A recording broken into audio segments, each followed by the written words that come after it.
aquí llueve. Hola, bienvenido, Ignacio, ¿cómo estás? Muy Muchísimo buenas, gusto que estés aquí. ¿Cómo andas? buenas noches, muchas gracias a ti por la oportunidad y por la entrevista. Bueno, todo bien acá en Estados Unidos, tú sabes, es Día de Acción de Gracias, o sea que es un día distinto al resto, ¿no? Pero todo muy bien, aprovechando que el clima está muy sabroso aquí en la ciudad de Orlando. Uy, qué divino, qué lindo.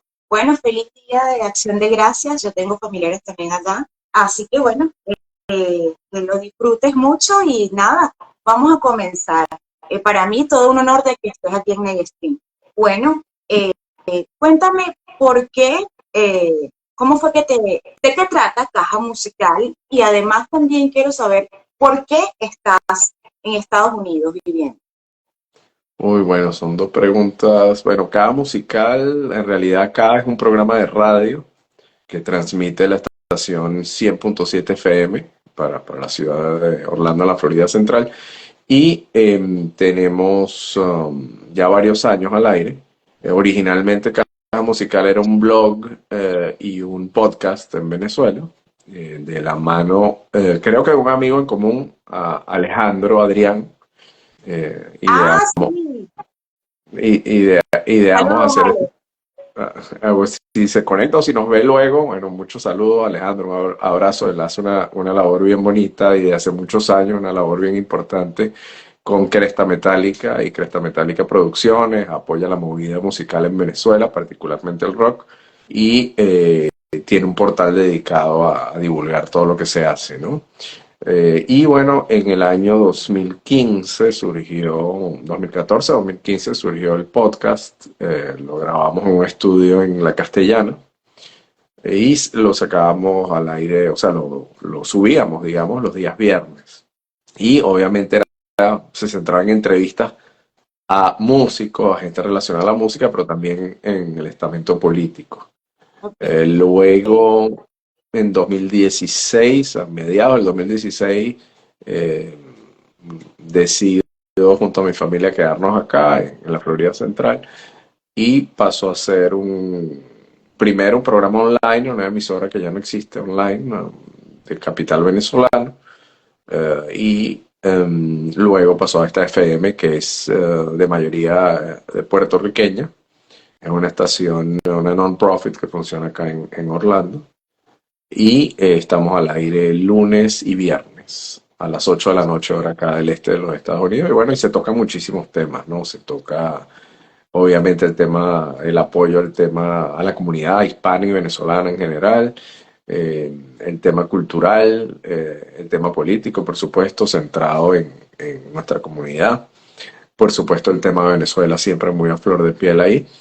Y bueno, ahí ha sido una linda experiencia y bien interesante el formato radio, ¿no? El formato clásico de FM. Obviamente, si la gente está fuera de la ciudad de Orlando, lo puede disfrutar, ¿no? Online a través de la página web. Y bueno, bien divertido y algunas veces un poco polémico, pero bueno, ahí vamos. Y el Sí. por qué, bueno, nada, yo estaba involucrado obviamente en el tema político y sigo involucrado en el tema político y la lucha en Venezuela. Eh, y en 2016 por distintas circunstancias, eh, bueno, yo tengo una nena, una hija, que ya no es tan chiquita, pero sí llegó pequeñita acá y eso fue, digamos, el motivo principal, ¿no? A que me hizo no regresar luego de esas vacaciones ese año. Pero no, siempre manteniendo el tema de Venezuela eh, ahí y en efecto, bueno, tengo responsabilidades en el tema político, en cuanto al tema político, acá en la ciudad y bueno, obviamente seguimos de muchas maneras, ¿no? Colaborando y tratando de buscar finalmente que Venezuela vuelva por el camino de la democracia y las libertades. Sí, Alejandro Adrián, gran amigo de la casa, creador de Cresta y fundador de Cresta Metálica. Saludos, Ale, él estuvo también aquí en Medellín. Y, por supuesto, yo quiero también que nos cuentes cuántos años tiene tu hijita. Creo que me dijiste que tenía 13 años. Cómo Correcto. se llama y, además, cómo fue el proceso, ¿no? Para ella y para ti también, del cambio de Venezuela para Estados Unidos, el recibimiento y cómo te has sentido allí, ¿no?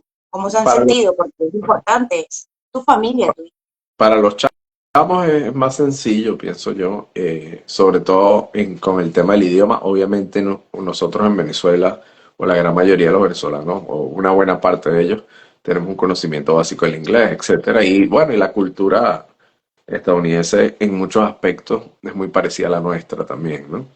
Y muy distinta en otros aspectos. Pero bueno, obviamente no es lo mismo venir de vacaciones una o dos veces al año y conocer el área donde finalmente nos quedamos, etcétera, a vivir. Obviamente son cosas muy distintas. Eh, para los chamos muy sencillo, a los 2 o 3 meses ya hablaba inglés fluido y bueno, se burla uno del acento, etcétera, que podemos tener acá en casa. Pero bueno, se adaptó muy bien, ciertamente, ¿no? Y en el caso mío particular, eh, sin duda. hablo a título personal, yo creo que uno nunca se acostumbra, ¿no? Uno es de donde se siente que es, finalmente. Yo por la profesión de mi padre, que está jubilado hace muchos años, acostumbré a viajar desde recién nacido prácticamente y y bueno, viví casi toda mi infancia, adolescencia fuera, hasta que finalmente a los 19 años volví a Venezuela y dije, bueno, ya a mi casa, aquí me quedo y resulta que, bueno, todo lo que ha acontecido en el país me tienen acá, ¿no? Pero no, uno nunca se acostumbra, obviamente te acostumbras a las cosas buenas. Obviamente es muy sabroso poder salir a las 2 de la mañana y comprar lo que te plazca, si te tienes un antojo, o agarrar el teléfono y pedirlo y que te llegue. Obviamente, si bien en particular Orlando ha crecido mucho en los últimos 7, 8 años, sigue siendo una ciudad pequeña y tranquila relativamente.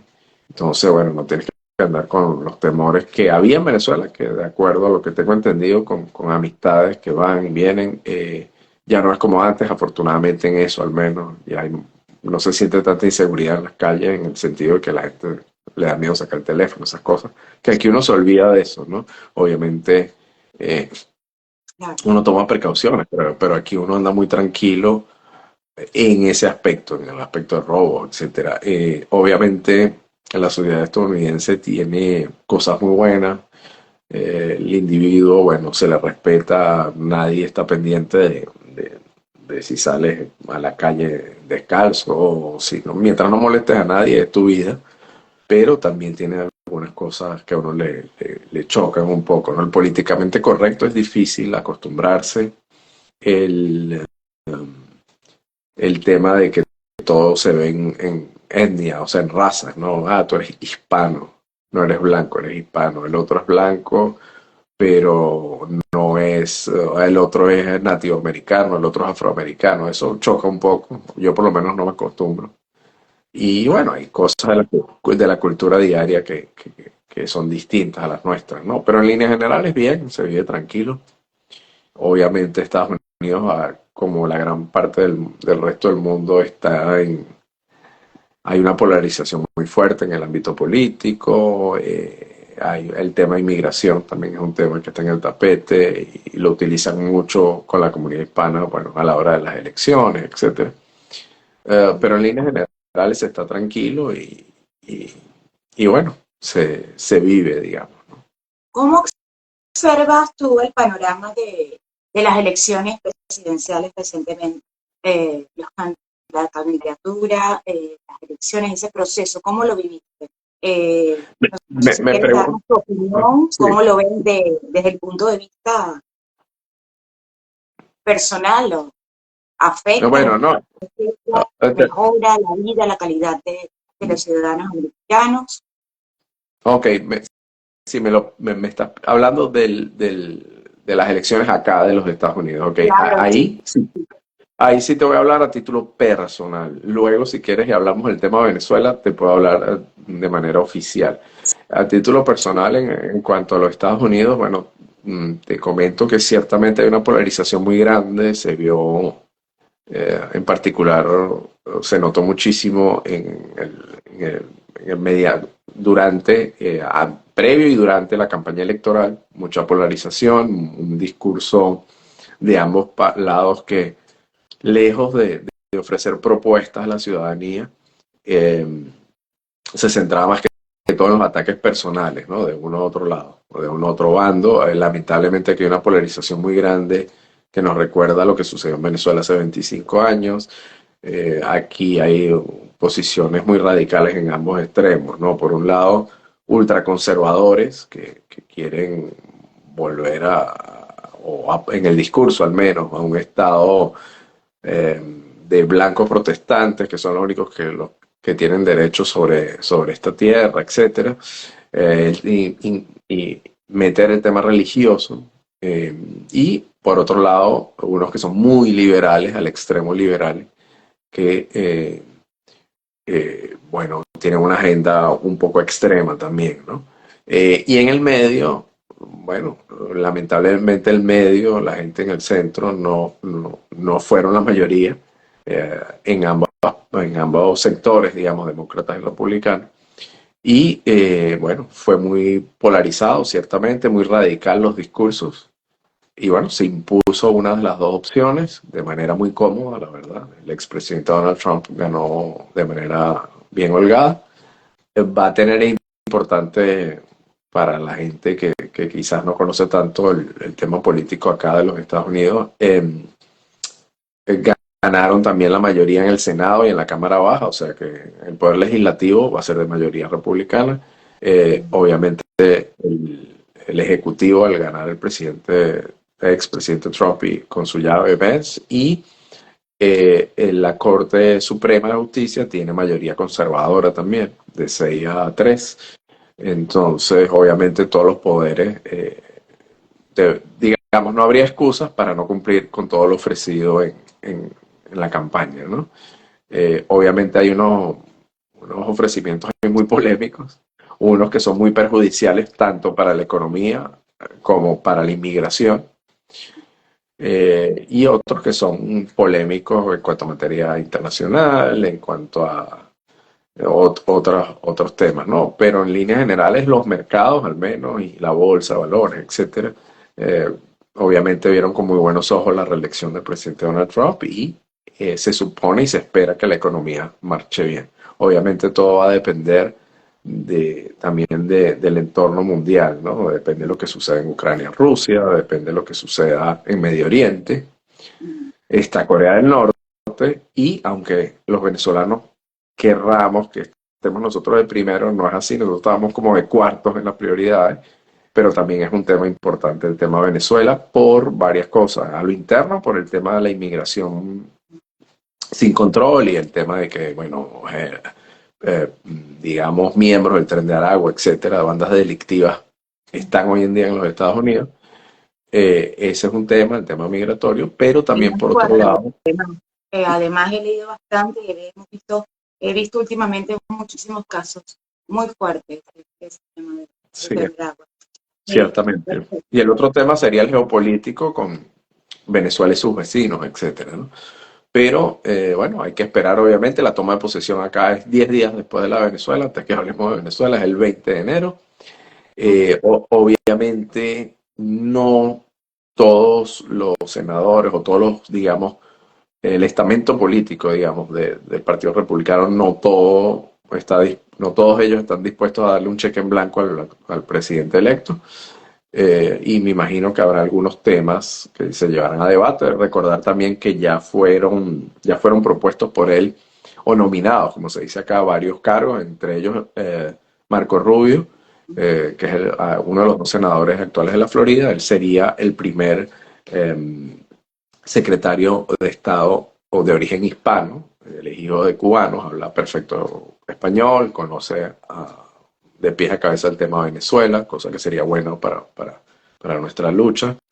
Tengo la fortuna, o sea, el gusto de haber conversado con él en varias oportunidades y conocerlo personalmente. Es una persona que no tienes que hacerle un briefing de Venezuela, él está súper claro y te lo dice, bueno, lo que sucede acá, en el Golfo de Paria sucede tal cosa, con el tema del oro sucede tal otra cosa. O sea que eso sería importante para el tema de Venezuela.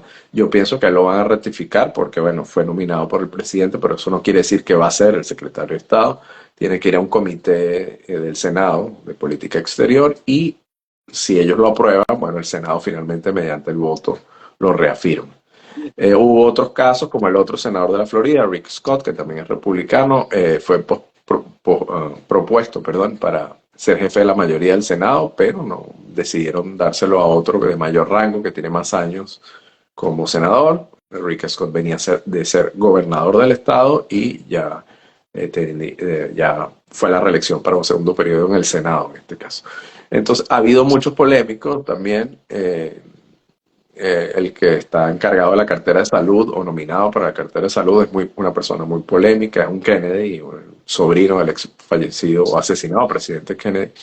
Él, por ejemplo, fue nominado por el presidente Trump para ser el equivalente a ministro de salud, pero él es una persona que no cree en las vacunas, por ejemplo, y habla de teorías de conspiración con el tema del COVID, etcétera. Entonces es polémico, obviamente, esa designación.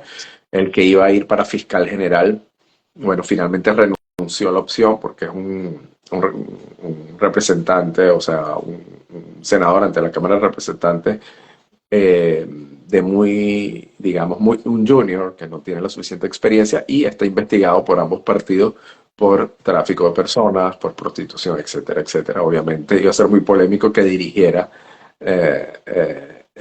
la justicia. En Venezuela tenemos el ejemplo con Saab, ¿no? Que es el que dirige la fiscalía y bueno, todos conocemos más o menos